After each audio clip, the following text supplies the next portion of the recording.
pessoas, bem-vindos ao meu canal, eu sou Daniele Sanz e hoje, 13 de maio, então vocês já podem imaginar de quem nós vamos falar na nossa série que tá esfregando a cara de feminista que nós não precisamos delas. Por mais que tenha um monte de nome aqui no quadro, pessoal, é uma pessoa só de quem estou falando! Isabel Cristina Leopoldina Augusta Micaela Gabriela Gonzaga de Bourbon, Duas Sicílias e Bragança, também conhecida como Princesa Isabel.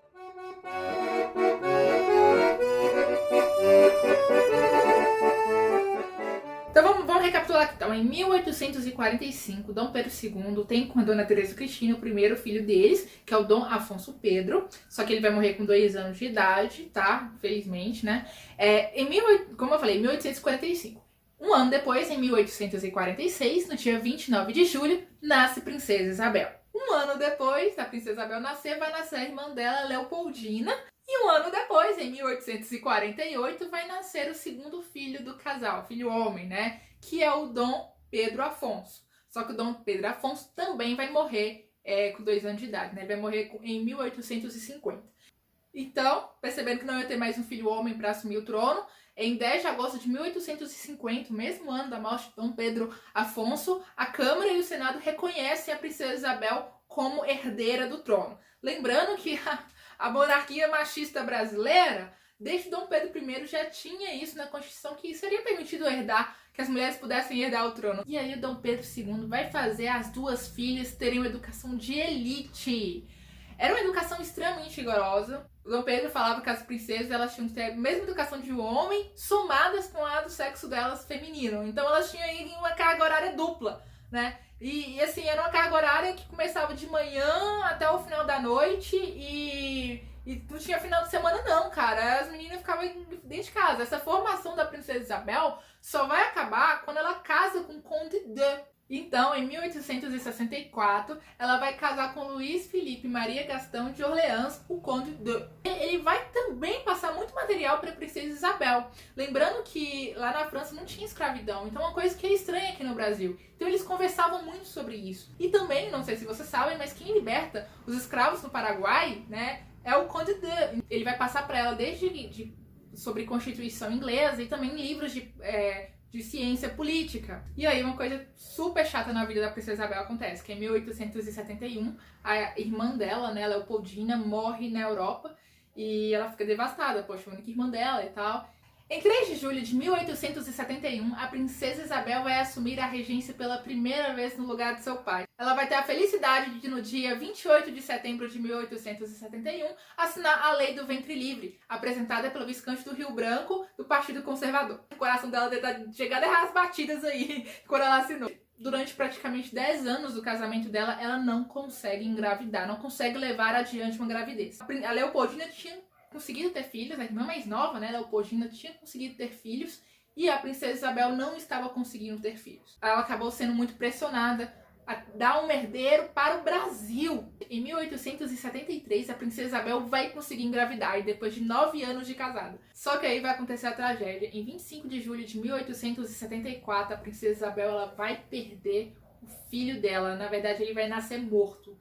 E isso vai deixar ela absolutamente desolada, isso vai fazer com que ela se aproxime mais de Deus, né? Mais do catolicismo ainda. Ela já era muito católica. A família imperial, que já era muito cristã, muito católica, então ela vai se aproximar mais ainda da igreja. O casal só vai ter um primeiro filho nascido saudável em 14 de outubro de 1875, Pedro Alcântara. Um ano depois, em março de 1876, ela vai assumir a regência do Brasil pela 2ª vez. Só que assim, nessa 2ª vez que ela assume a regência, ela estava bastante debilitada, não apenas pela gravidez, pelo processo desgastante, mas porque ela tinha sofrido um aborto, né, espontâneo. Infelizmente, novamente, a saúde dela estava bastante debilitada. Então ela acaba se afastando um pouco assim da vida pública nessa 2ª parte da regência. Em 26 de janeiro de 1878, ela vai ter novamente a alegria de ter o 2º filho, o Dom Luiz. E em 9 de agosto de 1881, ela vai ter o 3º filho, Antônio Gastão. Então, na 3ª vez que ela vai assumir a regência, ela vai assumir de forma mais enérgica. Até porque ela já queria mostrar como seria o seu reinado. Então, em julho de 1887, a Princesa Isabel assume a regência pela 3ª vez. E é nessa regência, nessa 3ª vez que ela assume a regência, que ela vai assinar a Lei Áurea. A princesa Isabel, ali por baixo dos panos, ela sempre dialogava com os políticos, né, com os abolicionistas, visando uma lei que pudesse libertar todos os escravos. Diversas vezes ela bateu de frente com o Barão de Cotegipe para que isso pudesse acontecer efetivamente, que pudesse existir uma lei, uma proposta, né, pudesse passar ali no parlamento, para que ela pudesse aprovar essa lei que libertasse todos os escravos. Mesmo que a Lei Áurea não tivesse sido assinada, a escravidão já iria acabar. Primeiro, por causa da lei do ventre livre, então assim, os escravos já não estavam mais nascendo escravos.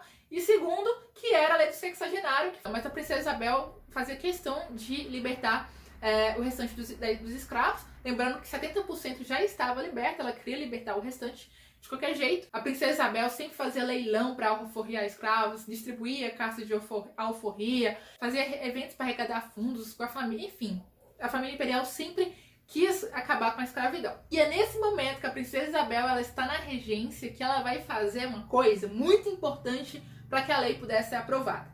Porque como é que funcionava? Toda vez que um ministro, um primeiro-ministro, né, saía do cargo, ele indicava quem iria substituí-lo. Né? Então ele indicava quem iria substituí-lo ali, tendo a aprovação do imperador, né, da Câmara, beleza, você assume. Só que nessa vez, o que acontece? O Barão de Cotegipe, que era o primeiro-ministro da época, ele teve um problema administrativo ali com os policiais. Então, ele acaba, né, o governo dele acaba caindo por causa disso, por causa desse problema administrativo que ele teve ali. E aí, antes de que ele pudesse indicar quem iria substituí-lo, a princesa Isabel vai colocar no lugar dele um senador conservador pernambucano chamado João Alfredo. E ela já tinha conversado com o João Alfredo sobre isso, sabe? Sobre a libertação dos escravos. Então, antes que o Barão de Cotegipe pudesse indicar, ela já coloca um conservador, que ela sabia que era abolicionista, no lugar. E o João Alfredo vai fazer com que a Lei Áurea seja aprovada em tempo recorde no parlamento para que a princesa Isabel pudesse assinar ali e outorgar a lei. Foi um caos porque os donos de escravos começaram a exigir da família imperial uma indenização. Basicamente, esse pessoal queria que a família imperial criasse um imposto para arrecadar dinheiro para pagar esse pessoal, sendo que a sociedade inteira queria a abolição. A Áurea aprovada, né, que ela assina ali, o povo vai pra rua comemorar, jogar rosas na rua, não tem guerra nenhuma, o povo fica feliz pra caramba com a abolição da escravidão. A família imperial sempre foi muito liberal nisso, né? Não tinha essa coisa de ficar criando imposto à toa, não. Não tinha essa coisa de criar imposto à toa igual é hoje, não. Imposto desnecessário é furto à nação. Já dizia Dom Pedro II antes dos libertários aí falar imposto é roubo. Por causa disso, os donos de escravos vão chegar pra princesa Isabel. É agora, ó. Todos vocês aí perderam seu trono. Você assinou isso aí, você perdeu seu trono. Se 1000 tronos eu tivesse, 1000 tronos eu daria para libertar os escravos do Brasil.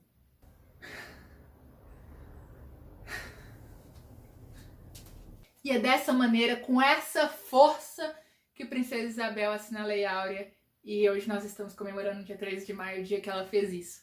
Princesa Isabel é uma mulher que não precisou em nada do feminismo, simplesmente uma força que fazia ela avançar. E por causa desse espírito de liderança e força da princesa Isabel, essas forças que ela desafiou vão depor a monarquia. Se você não conhece a história de como a monarquia foi deposta, tá aqui na descrição os vídeos que eu falo sobre o assunto. Vou deixar aqui na descrição várias curiosidades que vocês podem pesquisar sobre a princesa Isabel. Peço que vocês também individualmente pesquisem mais a história dela. Eu acho que um dos maiores crimes, né, que os professores cometem dentro da sala de aula é não falar a história dessas mulheres. Porque se vocês soubessem mais história de mulheres assim, menos você ia conseguir cair na lábia de feminista, de que precisou de feminismo para alguma coisa. Não esqueça de curtir, se inscrever, ativar as notificações, compartilhar esse vídeo com os leigos e até a próxima. Um beijo e tchau, tchau.